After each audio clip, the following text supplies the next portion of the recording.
Good evening, everyone, and welcome to another edition of Awaken the World. Tonight we are live on the Awaken the World page. This is because our group is a private space where people can share themselves openly and without fear of recrimination.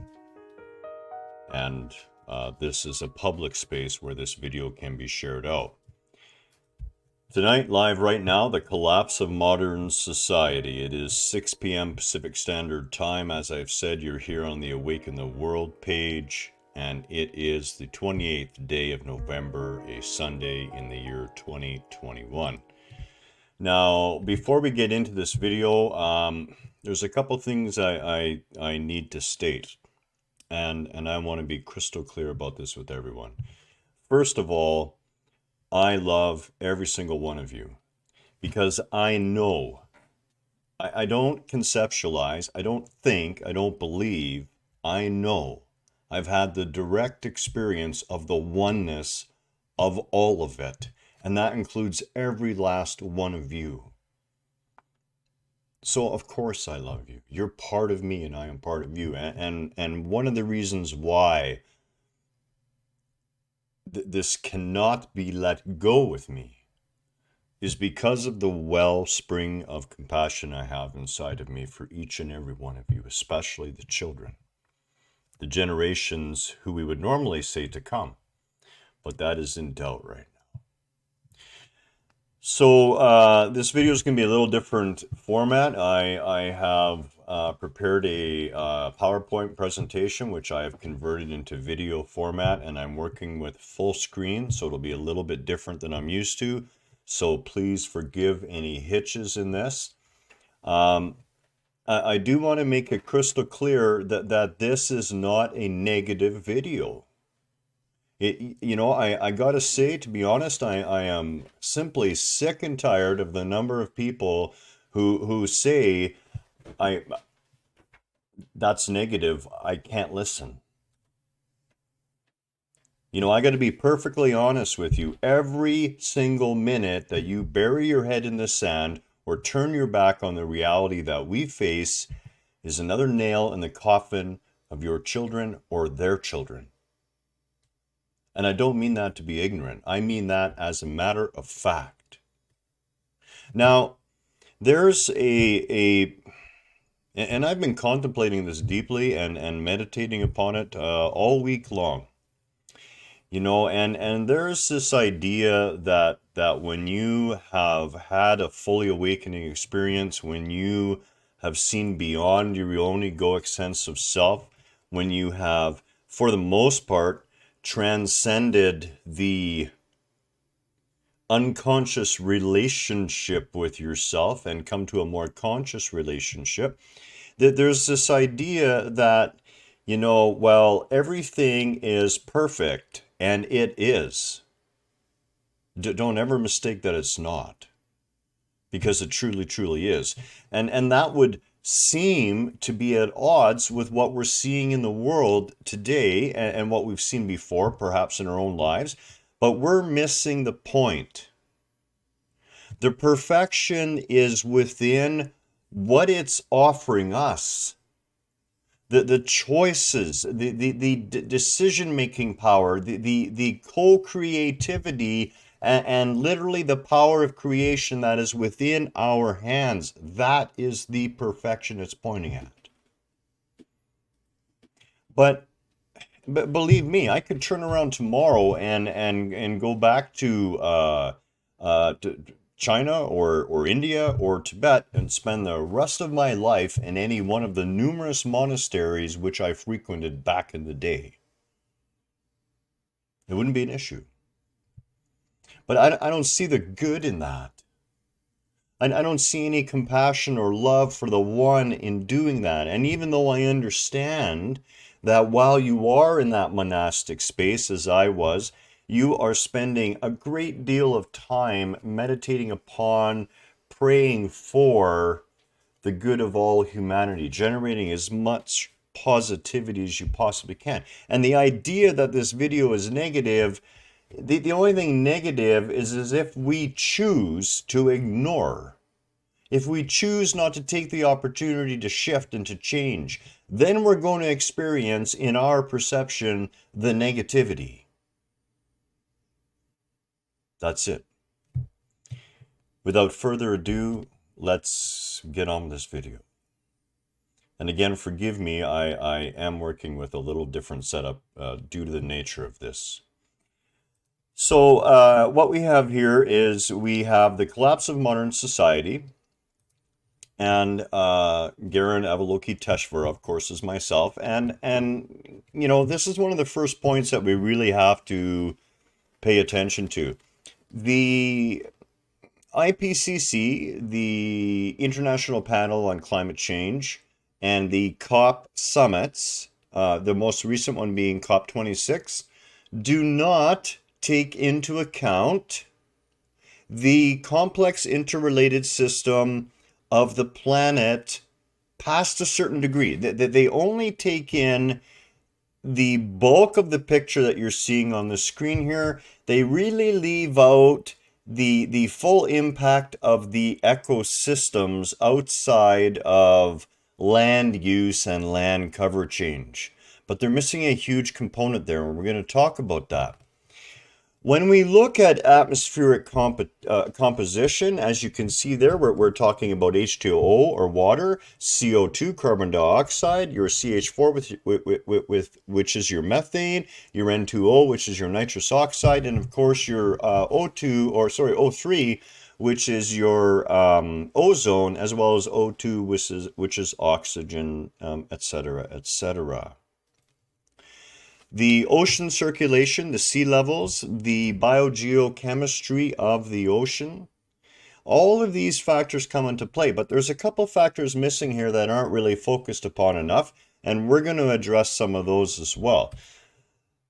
On with the next slide. So what we're looking at here, and this is really the trajectory to date, okay? And once I get into full screen mode where I can actually read this, the graph on your left is really looking at the biosphere collapse trajectory in the last 40 years. Okay, so one of the things we need to note here is that the carbon dioxide levels in the last, now it says here 2 million years, but actually it turns out that it's actually been a full 4 million years since the Earth has experienced any carbon dioxide parts per million above that 300 mark. 4 million years ago, it was actually up around the 400 ppm mark. The surface of the planet was 3 degrees hotter. That was during the Pliocene era. And we had sea levels approximately 30 to 40 feet higher than we do today. Historically, over the last 2 million years, the methane levels have never exceeded 800 parts per billion. Now, and the N2O or atmospheric nitrous oxide have always been down underneath the 300 parts per billion. So looking at this graph, what we can see is the red line at the top.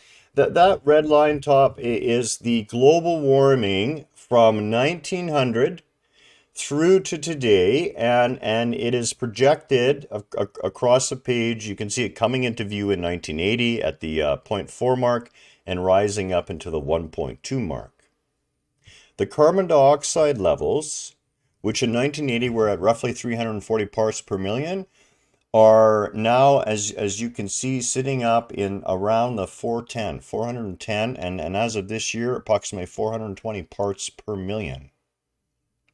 The atmospheric methane, we are at over double the saturation in our atmosphere as anything that's occurred in the last 2 million years, and we're going to find out why later this is so important. Now, why this is important, and we're going to play in how the ocean works into this equation as well, but we're going to look over to the graph on the right now, and this is where the real issue comes in, okay? So when we're talking about CO2 equivalent uh, parts per million, the combined CO2 plus the additional greenhouse gas index provided shows that we are already sitting at the 500 mark. So when we look at CO2, nitrous oxide, and methane, and we shove them all in together, we find out essentially that we've already breached that 500 parts per million range. Now, the thing about that is there's no way to fix that. That isn't going to go down, it's going to continue to go up, and there's a lot of reasons why. We're going to carry on to the next slide right now, where we're going to look at the ice and the oceans and why that is so important right now. So we can see here, and keep in mind that this is not covering a long period of time. This is covering 24 years. So in a 24-year period, and the rate of ice loss has actually accelerated dramatically. That's one of the things that we're beginning to hear more and more, and that scientists are noticing more and more, is that the projections are off. We've entered into a destabilization and acceleration. So in the 24 years, basically between 1995 and 2014 or so, 2019 or 2020, we're seeing 28 trillion tons of ice melted away in just 24 years. 58% of that ice loss occurring in the northern hemisphere. Now, one of the reasons why this is so critical is that the ocean itself sequesters 50 times the amount of CO2 that's in the atmosphere. And that is an outstanding number. And it does that through creating, there's actually a chemical reaction that goes on, and it creates carbonic acid for the most part, and a little bit of bicarbonate, but mostly carbonic acid. And what that causes is the acidification of the oceans, which is harmful to marine life, especially the phytoplankton and therefore the zooplankton. And we're going to talk about the importance of those. And the ocean has two pumps that drive its CO2 take up. One of those pumps is called the solubility index. And that index, what it really has to do with is the water temperature. So at the poles, for example, the oceans uptake CO2, and they take it up twice as fast as waters that are kind of mid-range and slightly warmer.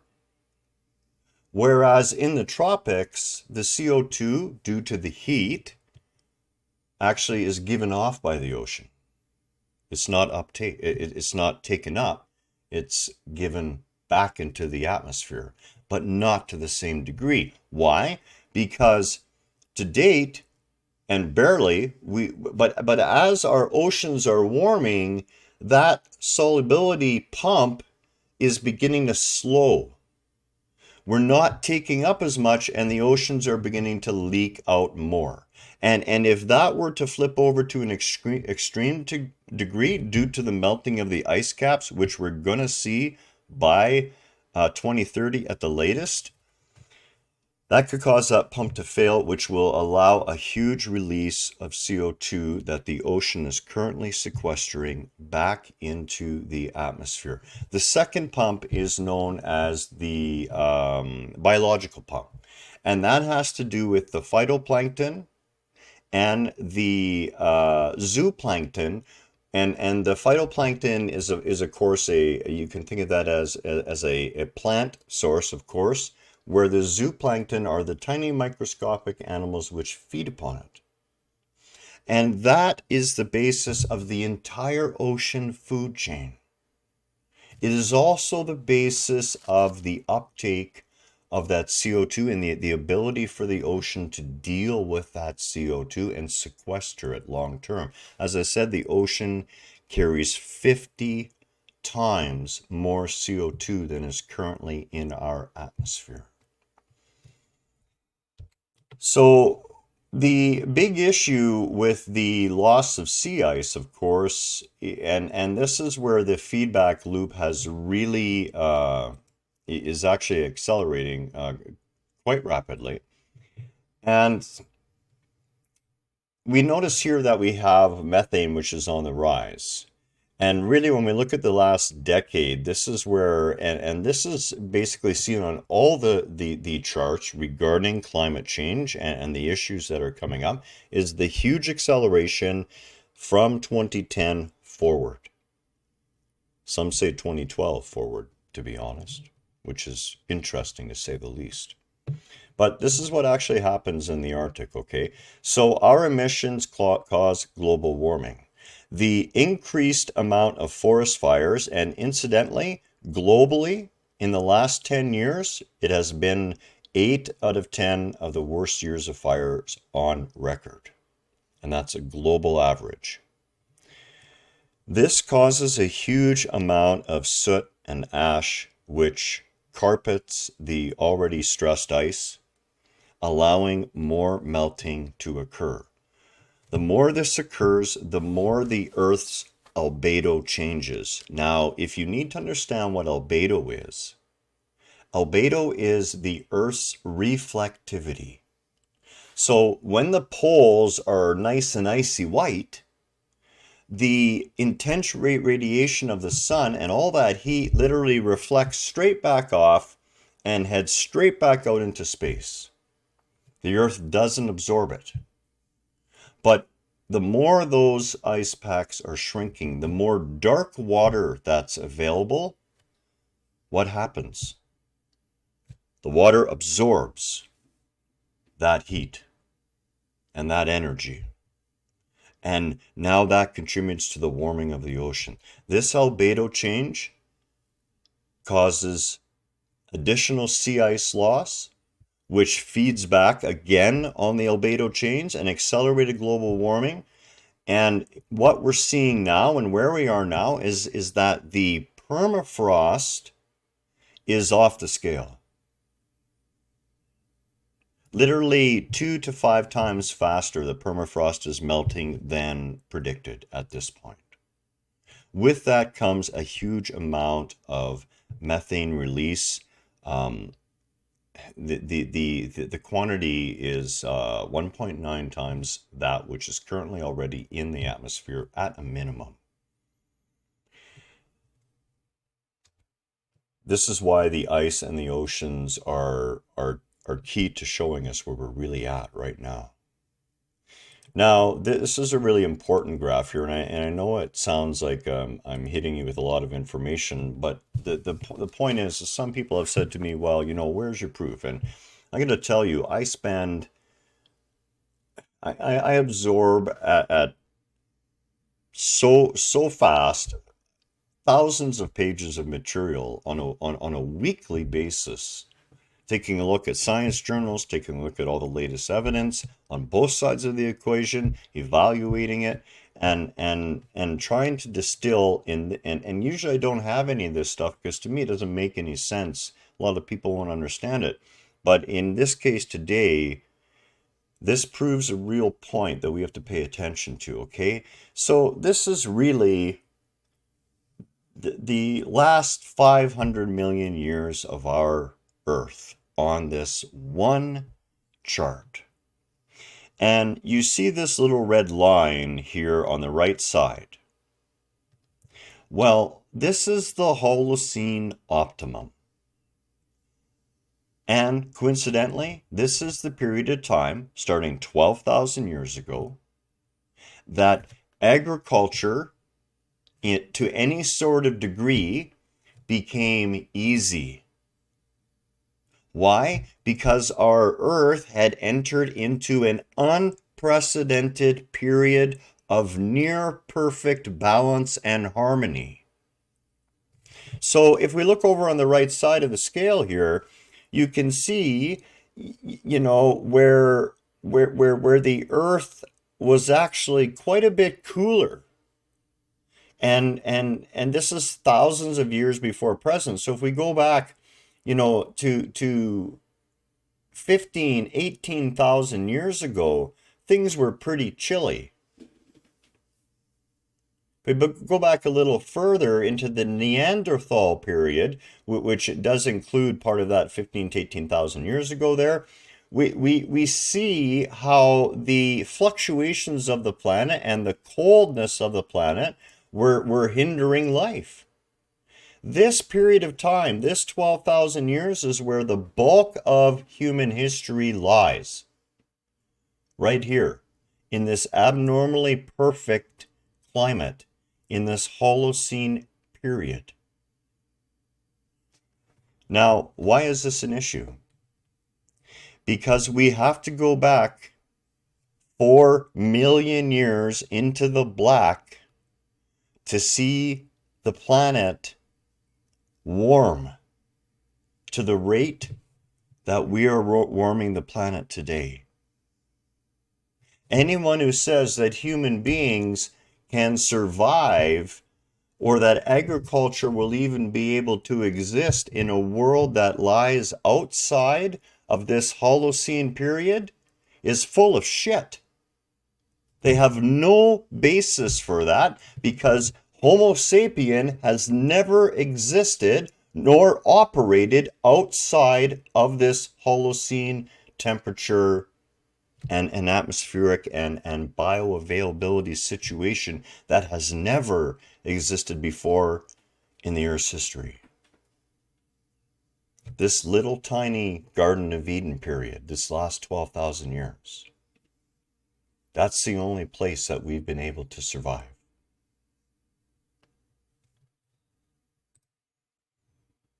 We're going to move on to the next. And again, I know this may appear to be a little bit painful, and I do apologize. This is one of the major issues with the IPCC. It does not take into account the decline and collapse of the various biospheres. It only takes into account a very small number of them.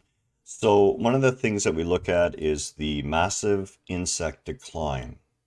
And over the last decade, from 2010, 2012, right around there till now, we've experienced a 41% decline. Nearly half of all the insects on the planet are gone. Caddisflies, a very important food source, 68% of them are gone. Butterflies, 53%. Bees, essential to pollination, along with butterflies, 46%, nearly half of the bees on the planet gone. Flies, well, a lot of us could do without those, but believe it or not, they're very important. When we look a little further, that covers the insects. When we take a little deeper look into some of the other biospheres, we see the decline from 1970 to 2010. This is a little more open. This is a 40-year window. And we can see the primary threats to wildlife populations. And keep in mind, this was 2010. The figures today, I couldn't get in graph form, but they are horrifying. So as of 2010, we've lost 40% of our terrestrial species, 76% of our freshwater species, and 40% of marine life is gone. The numbers today, because 2010, 2012 is the beginning of that acceleration period, I got it in my head in some ways that the Mayans weren't actually wrong. It was the end of this civilization in 2012. Except everyone was expecting a big bang. And it's not a big bang, it's a process. And the process We've destabilized the planet enough that that process is accelerating rapidly. We're going to move on to the next slide here, and don't worry, okay? You have to believe me in this. There is hope. And we're going to talk about that hope and why this is so important to pay attention to and to get on board with. You know, it doesn't matter anymore about who believes what, none of that matters. None of our differences matter anymore. This is about the survival of the species. And I don't even have any kids of my own. I honestly can't believe that people with children aren't up in arms right now. Recent research pointed to climate change as a key player in the decline and fall of historical societies in China, the Middle East, Europe, and the Americas. And before you say, well, why is that important? Because all the societies of the world came out of these places. In fact, paleoclimatological temperature reconstruction suggests that historical periods of social unrest, societal collapse, and population crash and significant climate change often occurred simultaneously. One moment, please. A team of researchers from mainland China and Hong Kong were able to establish a causal connection between climate change and large-scale human crises in pre-industrial times. Short-term crises might have been the cause of social problems or by social problems, but climate change was the ultimate cause of major crises, starting with economic depression and changes to the climate that caused crop failure as well.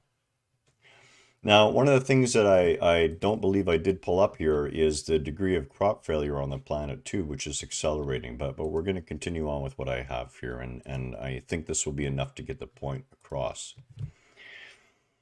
So the social and environmental dynamics that we have to look at is what produces a modern sedentary life, unlike nomadic hunter-gatherers, is extraordinary modern economic productivity. The anthropologist Tainter argues that exceptional productivity is more the sign of hidden weakness because of a dependence on its potential to undermine its own basis for success by not being self-limiting. And of course, perpetual growth in Western culture, the whole idea of capitalism, never-ending growth, is so far away from the natural order of things, so far as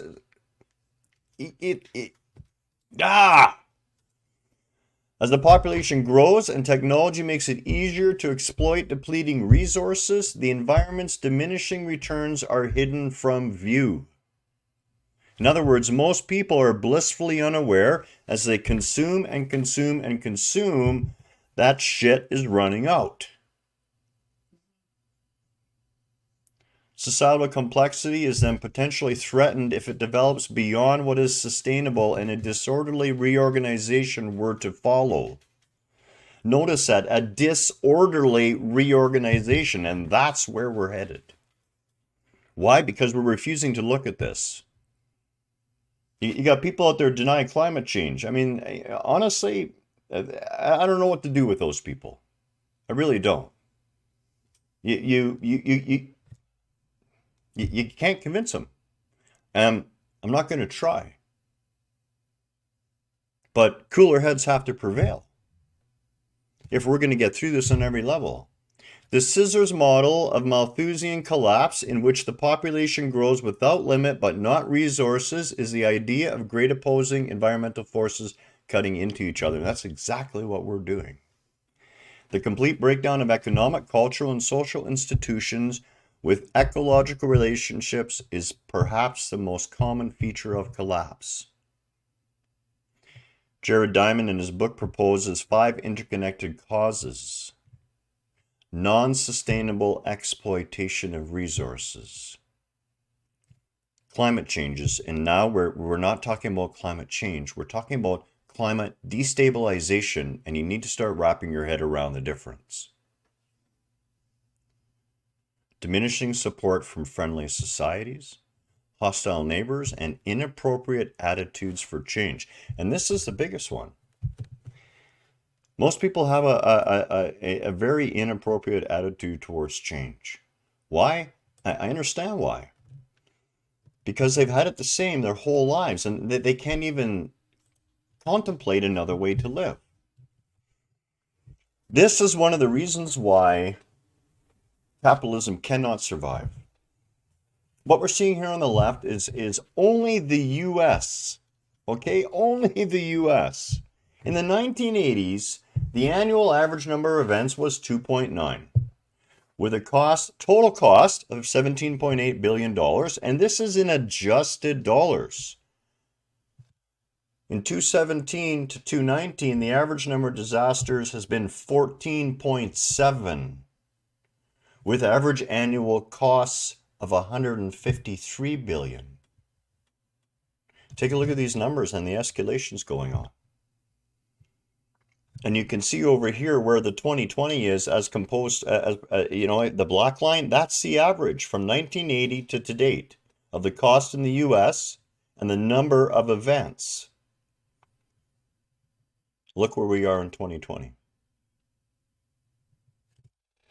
There is not an indicator on the planet that shows anything positive when it comes to us thinking that we're going to continue on the way that we are today. So this is where the opportunity comes into. This is where the choice can be made, and we have a hope. It doesn't involve ripping down every building and every structure, although we're going to have to rip down a whole bunch of them. But what it does mean is that we have to return to a more land and environment-based mode of living in small, adaptable communities where everyone within the community is contributing and all the things that the community needs are made within the community. Basically, return to the indigenous tribes and their communities that were dotted across the land, where they interacted and traded with each other, but had their own sovereignness, their own self-sufficiency. Humanity cannot accomplish the deep restrictions necessary on carbon emissions within the framework of the globalized fossil-fueled economic system in which our societies are currently so deeply embedded. What does that mean in English? No one wants to give up their shit.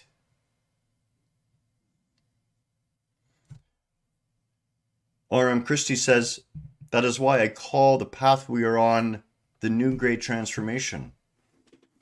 Depending on our actions, we are either headed to total societal collapse or a somewhat softer landing characterized by massive mitigation and societal transformation under very harsh conditions. And the harsh conditions are beginning now.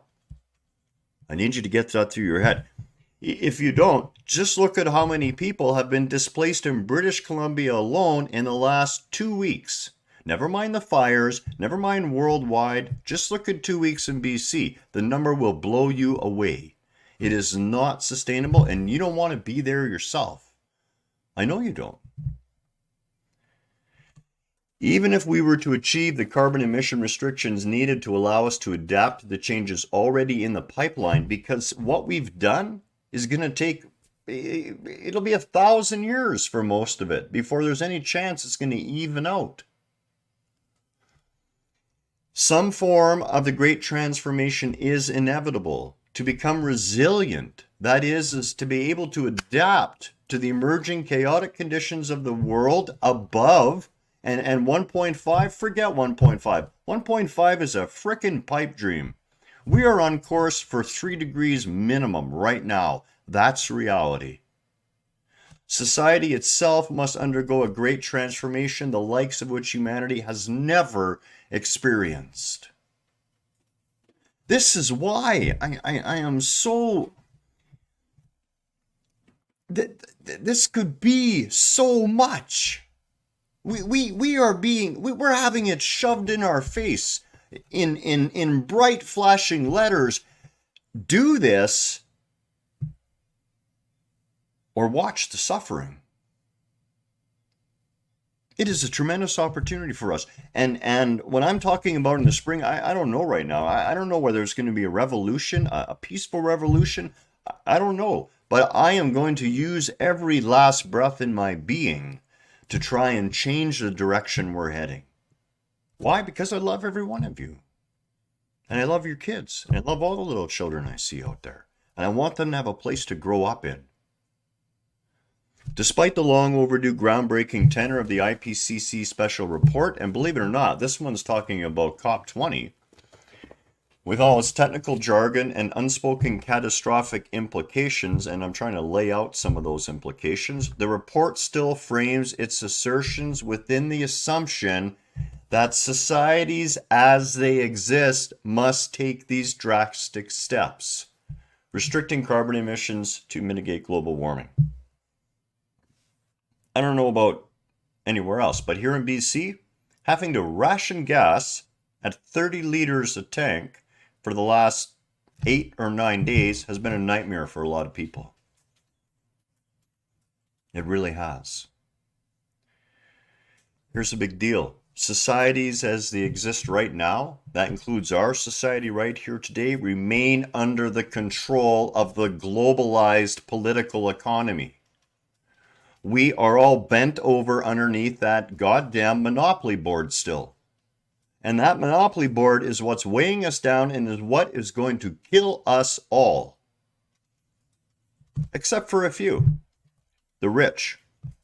The people who've already built their underground bunkers and shelters and things like that to ride out what's coming. They'll somehow make it through. But the average everyday person, you're not included in that group. This is the elephantine dilemma at the center of the room to which analysts, politicians, economists, pundits, and the public remain blind. Their blindness is likely since they cannot even contemplate the totally transformed society necessary. We're talking about a society that doesn't rely on progress anymore. That measures success by the relationships we create with each other and we create with the world around ourselves, and the end of the constant consuming of goods and stuff. In this context, contemplating adaptation becomes a meaningless gesture unless it is adaptation by mitigation. It's our only way forward. That is, only by keeping global warming to within 1.5 will we inhabit a world in which we are capable of adapting, and we're past that. We're nearly at it today, and we're bouncing up to 3 degrees inside of the next decade. Why? Because we're in a destabilizing period. The models are falling apart. Do the research yourself. Don't believe a word I'm saying. I want to talk about the hope that we have. It's not negative unless we choose it. We have a choice. And not doing anything is choosing.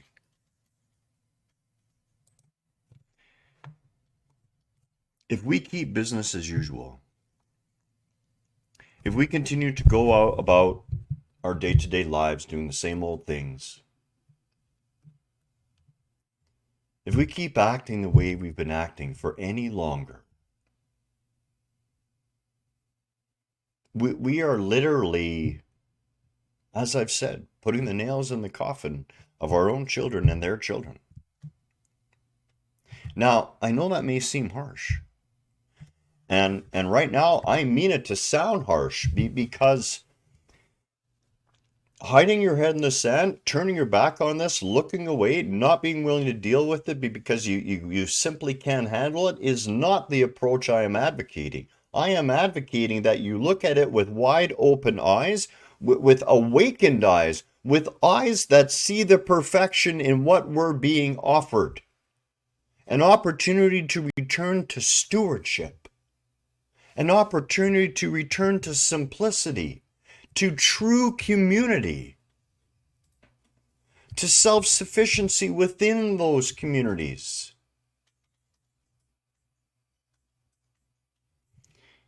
to work on energy efficiency within your own community, to work on water safety and water availability within your own community, to make each community sovereign within itself, and to return to that indigenous way of living. A way of living that will not lift a finger if it would harm anyone in the next 7 generations.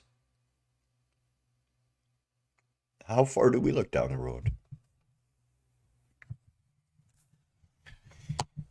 Good old colonial white man culture, we don't even look till tomorrow fucking morning. Excuse my language. We only look as far as the next pile of cash in front of us. The next paycheck.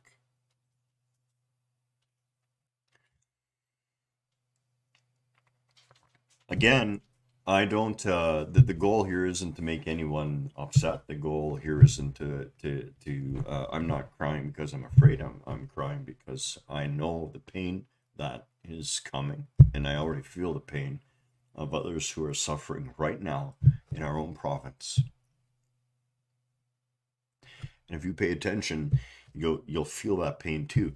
And if you're not feeling it yet, you're gonna start feeling it. Because as it spreads to us all. We are one.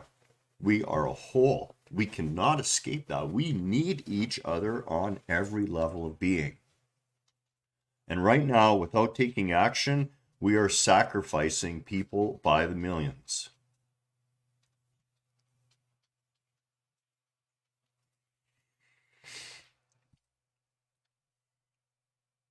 That's it.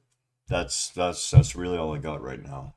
I do need you to know that if anyone has any questions about this or any other subject that they feel I can help them with, or anything about awakening or part of the spiritual process, if it's not in one of my videos, let me know. As I said, I am willing to do a video if requested to do so. Consider this wintertime. Do some research for yourself. Understand that the whole idea that we're going to be net zero in 2050 is only talking about the human population. It's not talking about zero carbon. It's talking about zero carbon life forms, which isn't quite true, but it's talking about zero carbon life forms that are human if we keep up what we're doing right now. We run the risk of a near-term human extinction, what's known as an NTHE. And realistically, that can be anywhere within the next 10 to 30 years. And I'm not blowing my hat off at this. I'm not doing this for any other reason to try and let you know. And anyone who's been around me long enough unfortunately knows the track record I have. I'd love to be wrong. I really would. But I'm not. And you need to find this out for yourself. And be prepared. I don't know what's going to come in the spring, but something has to come. There has to be an attempt. For the sake of all the children of this world. And all the good that we can do in the future. That's it, that's all. You are loved. Namaste. Take care. Stay safe.